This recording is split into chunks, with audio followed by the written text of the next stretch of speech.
இத போல மசாலா அரைச்சி இந்த கோழியை பொரிச்சு கொடுத்தா எல்லாருமே ரொம்ப விரும்பி சாப்பிடுவாங்க. ஏன்னா அந்த அளவுக்கு நல்ல டேஸ்டா இருக்கும். இப்போ ஒரு மிக்ஸி ஜார் வச்சுக்கலாமா?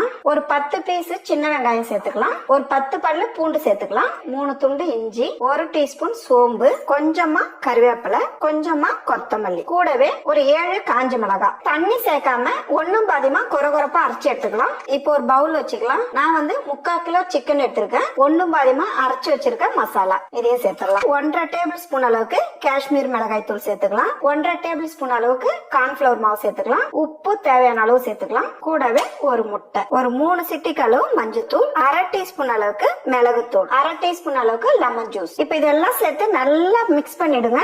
இந்த அளவுக்கு நல்லா கலந்துட்டு இப்ப ஒரு 1/2 மணி நேரம் அப்படியே விட்டுடுங்க. பாருங்க, 1/2 மணி நேரம் ஆயிடுச்சு. இந்த அளவுக்கு நல்லா ஊறி இருக்கணும். பேன்ல சிக்கன் பொரிக்கிற அளவுக்கு எண்ணெய் சேர்த்துக்குங்க. இப்ப ஒரு பீஸ் எடுத்து சேர்த்துடலாம். ஒரு பக்கம் செவந்ததுக்கு அப்புறம் அதுக்கப்புறம் திருப்பி விடுங்க. எல்லா பக்கமும் நல்லா திருப்பி விடுங்க. இந்த டைம்ல நம்ம எடுத்துடலாம். அவ்வளவுதான், நல்ல ஒரு டிஃபரெண்டான டேஸ்ட்ல பொரிச்ச கோழி ரெடி.